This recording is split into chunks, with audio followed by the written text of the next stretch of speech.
I would say the average American is actually has quite a positive attitude toward immigration and heterogeneity and trying other cultures and so on. In Europe, the story is different.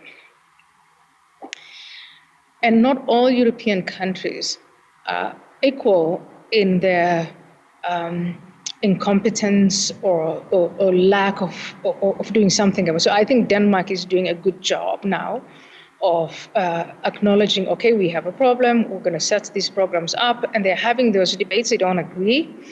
But think about this. The Social Democratic Party, which is center-left, is actually in Denmark implementing the most far-reaching assimilation programs in Europe.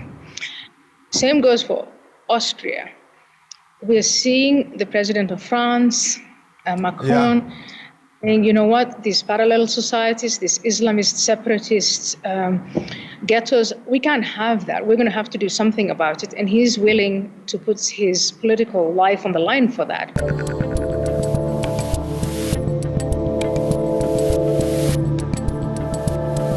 So in an odd sense, did the last year, because of the way countries are dealing with their borders, did it slow down some of this stuff in some of these countries? Because borders were paid attention to maybe a little bit more carefully just because of COVID, not because of immigration specifically? If in the past you talked about borders and immigration, you would be designated the status of a xenophobe and racist, and you know the labels. And so if you raise the question of, hey, Germans, French, UK, the Netherlands, Scandinavia, why don't we first talk about assimilating the people we already have within our borders before we let in new groups? And then at that point, you're having a conversation about borders. And the knee-jerk conventional response would be, borders? What are you talking about? And then we'll follow. And then along comes COVID, and everybody's closing their borders. And not only that, if I were to fly from where I am now to any of those European countries, I would be forced to quarantine for 14 days in my hotel or home or what have you. And there you have a just face violation of your freedom of movement and your freedom of association. And even in some discussions about COVID, your freedom of speech. And then you say, but if you're now willing, so we were saying we couldn't close borders, we couldn't talk about borders, but now all we talk about is, come on. So in an odd sense, that's the silver lining to this, right? I mean, that's your argument basically, is that maybe we will be able to have these conversations because we realize we can do some things at borders and it doesn't necessarily make you racist? It doesn't make you racist to say, as elected officials in government who have been honored with the responsibility of allocating the resources that taxpayers pay and the legislative process, to say, and most of us, all of us, we've all complied with what we've been told by those people that we elected. Stay in your homes, wear your masks, keep the 6 feet distance, use the hand sanitizer, and we're all willing to that, and we're very rational about it. I know there are a lot of people who are irrational about it. Most people are rational about it.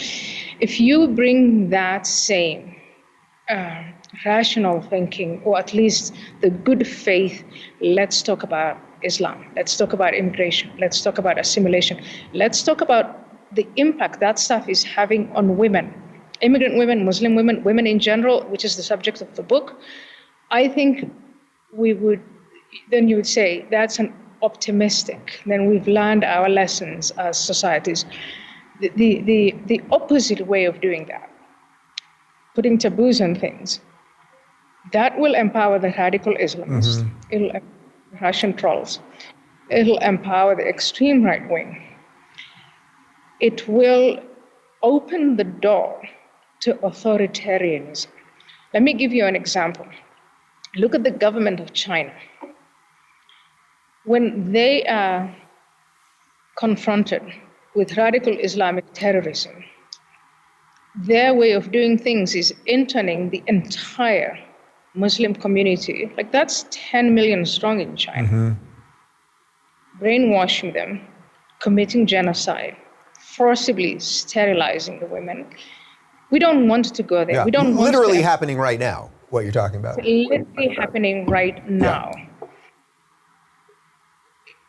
That's what happens when you refuse to talk about things. Then you open the door for authoritarianism.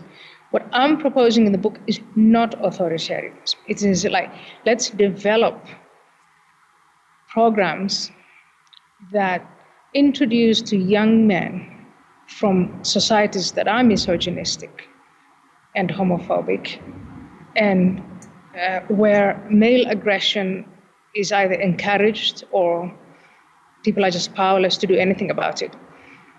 When these young men come into our societies, let's socialize them into freedom, equality, human rights. Let's respect their dignity, their human rights, and teach them to respect that of others.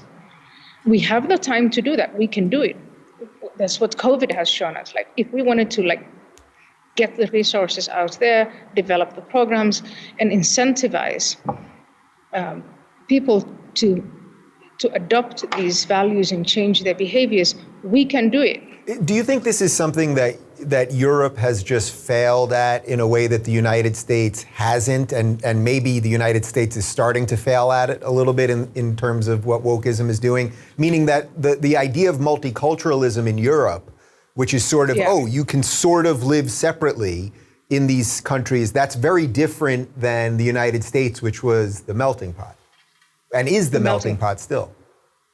Yeah. So I think what saves the United States from perhaps going down the path of Europe is that there is this concept and lived experience of the melting pot.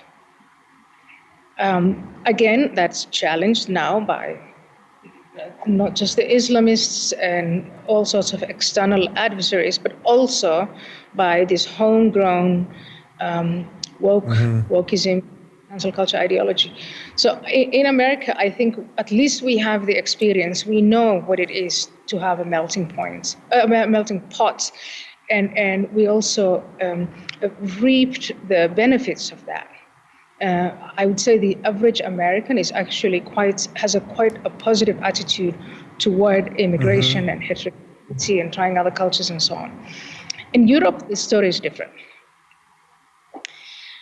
And not all European countries are equal in their incompetence or lack of doing something about it. So I think Denmark is doing a good job now of acknowledging, okay, we have a problem, we're going to set these programs up, and they're having those debates. They don't agree.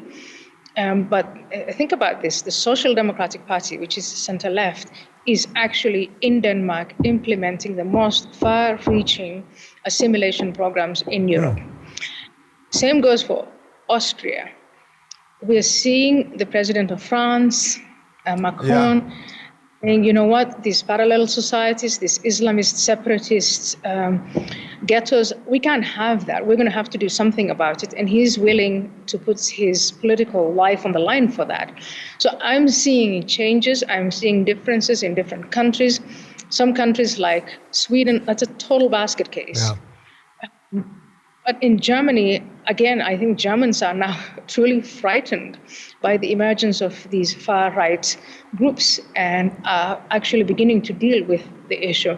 So the United Kingdom, again,